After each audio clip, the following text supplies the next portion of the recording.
Hi everyone.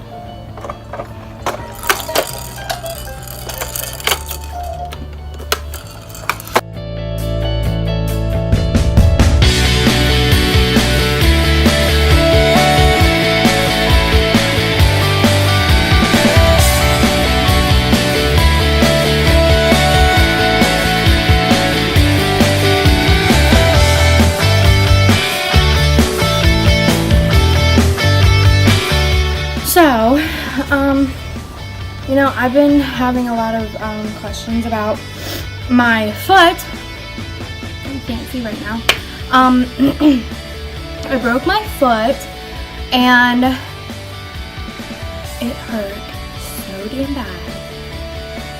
So, up in Colin and I's room, there's carpet and there's old wood floor. So, I was on the wood floor and I got these slippers for Christmas. They're so cute, but they're not supportive at all. So they're flimsy and then it's a flip flop sort of thing, and it's fluffy around the flip flop area, if that makes any sense. So I was wearing those, and all of a sudden I turned wrong and my whole foot just shifted. And I felt it, and I immediately fell to the floor screaming, and I couldn't get up. I was hyperventilating. Now I've broken multiple bones before. Both of my wrists have been fractured multiple times. My left wrist was in a cast, which I took off 3 days later because I got it wet and couldn't get it off. And thanks to my lovely friend Leah, she helped me sit in the bathtub and take my cast off with pliers and scissors. I was in 6th grade when that happened. Also in 6th grade, my right ankle, I was playing basketball outside, and I was dancing to the jerk, and my whole ankle, I heard it pop, and then I went to go get back up, and I was like, oh, I can walk, and as soon as I walked, it just was so my growth plate snapped off of my ankle, so they had to screw that back in. So in my right ankle, I have a screw. With my foot now, I had to go in an ambulance to the hospital. They took me to the West Shore Hospital. It's Pinnacle. It's over by the new Giant Angola, stuff like that, off of Wartsville Road. So we get there, and they had this splint on my foot, and I knew that it was broke. Even when the paramedics were okay, we're gonna put this in a splint so that we can transfer you, blah blah. I'm dude, as soon as I saw my foot, I was holy shit. It made me more upset because my foot was sticking out on the side. So we get to the hospital, and I'm sitting there. It hurts so damn bad. I'm crying, and this foot doctor came in. They're taking blood, they're doing all this stuff. Foot doctor's looking at it, trying to touch it, and I was like, don't touch my foot. Don't touch my foot. So they got x-rays and MRI of my foot, and they kept mentioning surgery, and I was looked at Colin, I'm like, I'm not gonna get surgery. They're just saying that I'm not gonna get surgery. Well, they come in at around 12:30, and he was an intern or a resident, and not an intern, he was a resident. And he comes back in, and he's like, okay, yeah, I'm gonna call the surgeon, his name is Dr. Armel, and you're getting surgery at 4 o'clock. And I'm like, what? This is on New Year's Eve. And I'm like, I'm getting surgery? Are you serious? So I started crying again because I didn't want to get surgery, because I knew as soon as they said surgery, the first time what came through my head, I'm like, this is going to be a long process. Even after I'm done with my cast and all that stuff, physical therapy is going to be a bitch. So they started prepping me for surgery, all that stuff. And they showed me my x-rays of my foot, how it looked at that time. And okay, so your hand, these all these bones going into your fingers, just look at your foot, okay? All these bones going in to your foot lead up to your toes. Now everything up here that are connected to my toes, like all the bones, they like shifted and broke off. Like they were completely like moved all the way over to the left. So then down here, all of those also shifted. So, and then in between, like all my muscles, ligaments tore, bone fragments everywhere, like in my foot, like meaning that like bones were like chipped off and stuff like that. So when they went in for surgery, at first I was told that they're able to, you know, they wouldn't be doing an incision or anything like that. Well, they ended up cutting my foot open. I have 2 long incisions going down the top of my foot, and then I have 2 pins on the left side of my foot. So my left foot, if you look at your left foot, my 2 small toes all the way to the left, those pins are holding my bones together.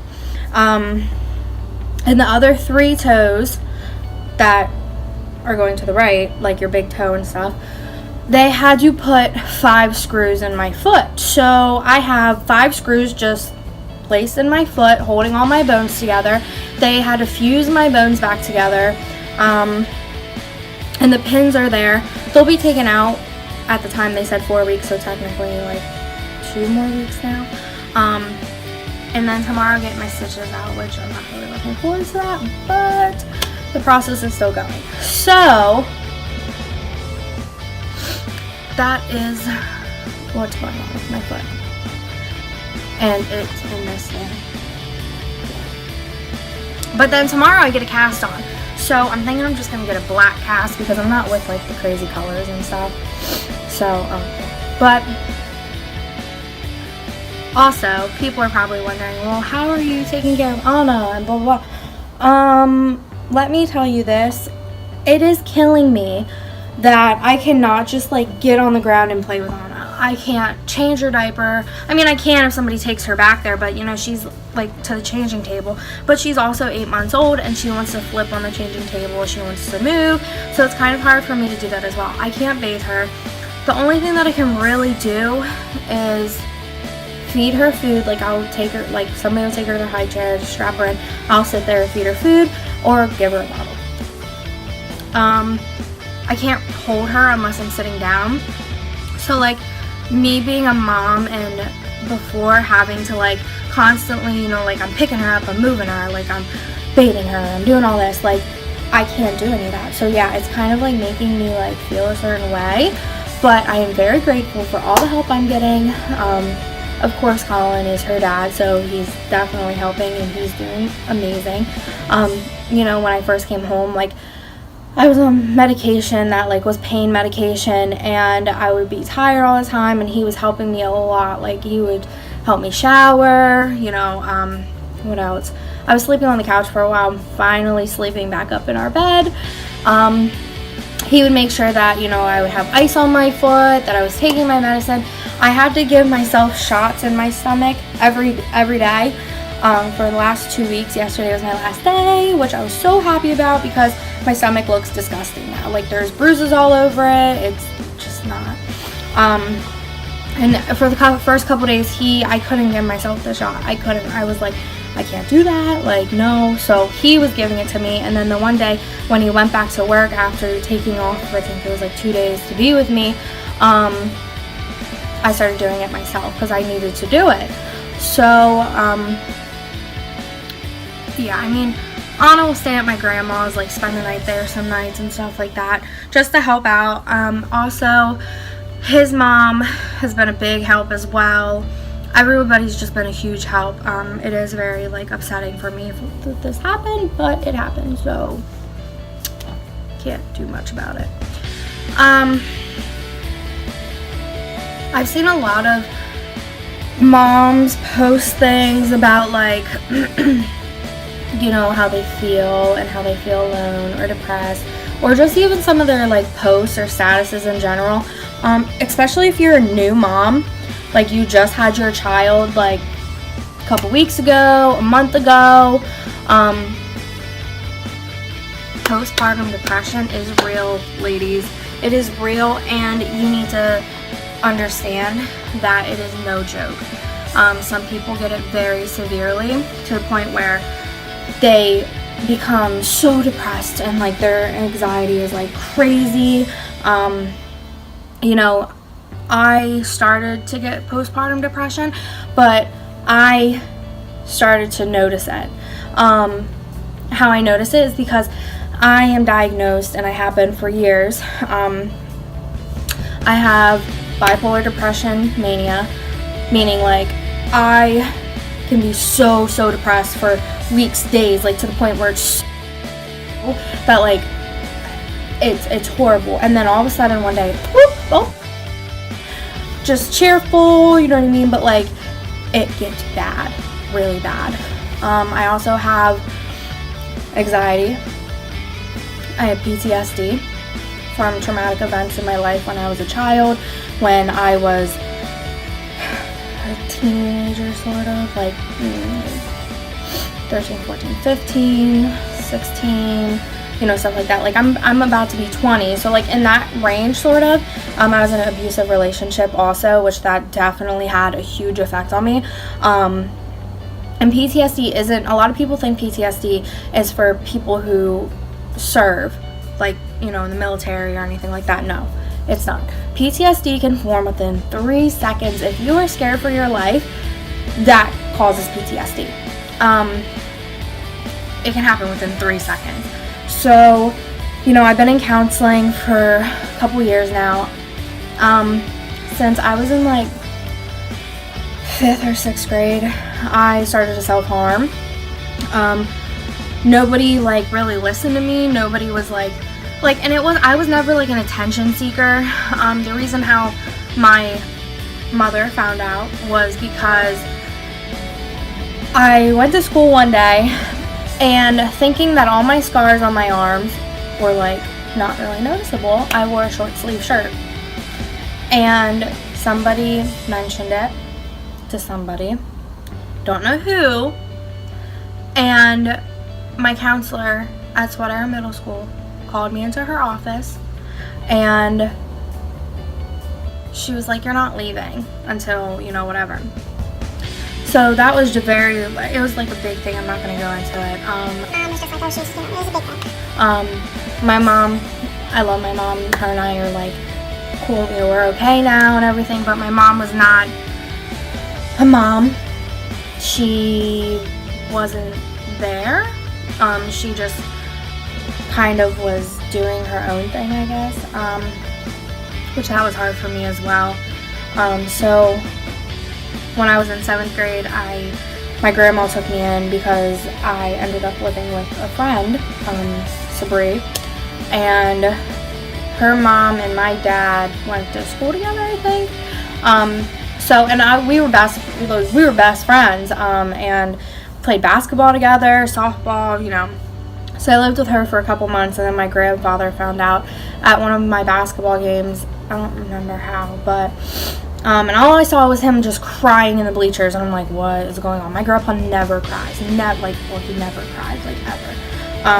So he found out, told my grandma. My grandma immediately was like, okay, you're coming with me, like, whatever. She moved from the West Shore to the East Shore so I could stay at Sweaterra Middle School. And then 7th grade, kept self-harming, to the point where, like, it was horrible. 8th grade came, still self-harming.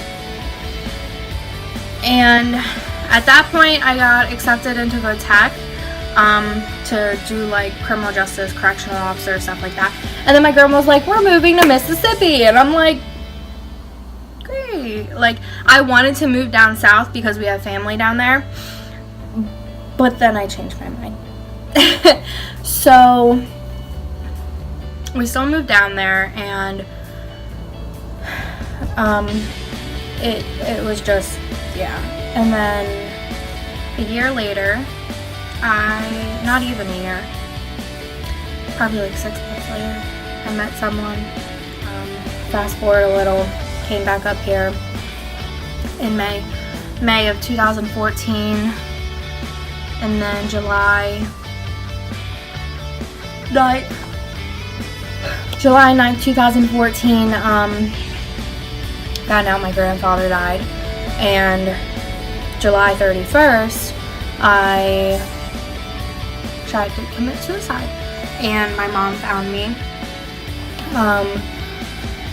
laying in my bed, and she called our landlord, who she was friends with, and she I just remember, like, it was just like I could feel myself like going out of it. I pretty much overdosed on a whole bunch of stuff.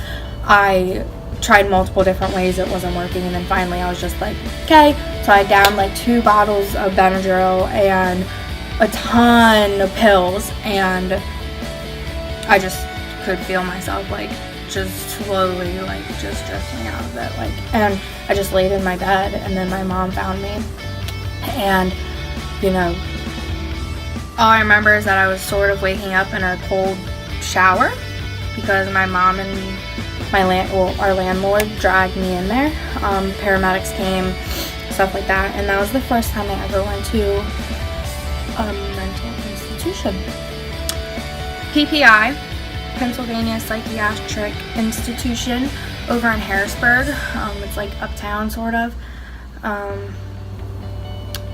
And I was there for a month and a half, maybe. I would have gotten out earlier, but there was a girl there.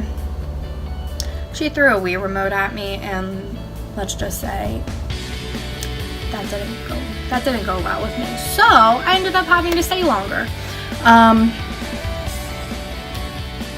Not even a year later, ended up back in the same one. Then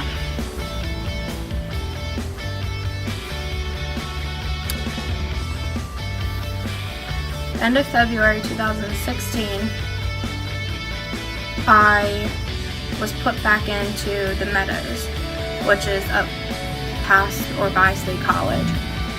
And I was there because I finally got caught with using heroin. I was using drugs my whole, teenage life. I did Xanax before. I was doing Oxycontin, and that was my drug. And when I came back up here to live, couldn't find that. Smoked weed a lot. And then when I first got back, when I first got diagnosed with stuff, they were giving me all this medication, and I was crushing up all the pills, and my mom found a huge pile, which I was dumb, and a $1 bill rolled up on the side of my nightstand. And that was that was not good at all. So needless to say, I want to let people know that even if you don't have a mental illness, postpartum depression is real. You might not understand it, you might not know what you're feeling, especially if you've never had depression before. Please just follow your gut instinct. If you feel alone, if you feel like you're not worthy, if you feel anything that makes you feel less of yourself, and if you're withdrawing, isolating, any of that, please go get help. Go talk to your doctor. They'll put you on an antidepressant. It's serious. It really is. My heart aches for people who go through that because it's not fun. It's very hard to deal with, and at those times I think that you really need friends who are there for you. I had a friend there for I did have a friend there for me. She would come over every single morning and drink coffee with me, and while Anna was sleeping, or we would come in and just talk for That kind of kept me sane after I had Anna. Other than that, I mean, just, if you need somebody to talk to, message me. I mean, I don't know, message somebody who you feel comfortable to talk to about stuff like this. I know that some people think it's a joke. Other people don't take this seriously, and honestly, that pisses me off. Because one, if it never happened to you, don't judge. If you have never been in a situation as drug use, depression, any of these categories, it doesn't even have to be that. Anything in general, do not judge. If you have not been in that position, do not judge. You have no place to even say anything because you do not know at all what happens with people who go through stuff like this.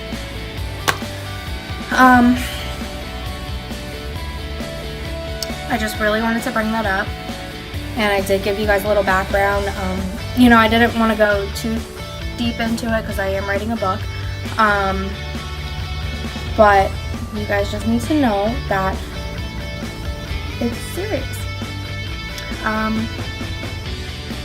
Yeah. Now, it is snowing, and this is like the only place where I could find good lighting. So, because like I'm crippled, so I can't like really get around much. So I'm sitting in front of a window. There's snow coming down. And yeah, so I personally need to go do some schoolwork and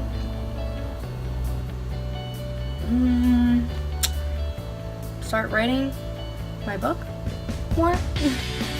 Other than that, I mean, I'm just waiting till like 3 for Colin to get home and Anna.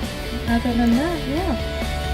So if you guys have any questions or any ideas of what you'd like me to talk about, please put them in the comments below or message me on social media, comment on something, and I will make sure to do another video about it.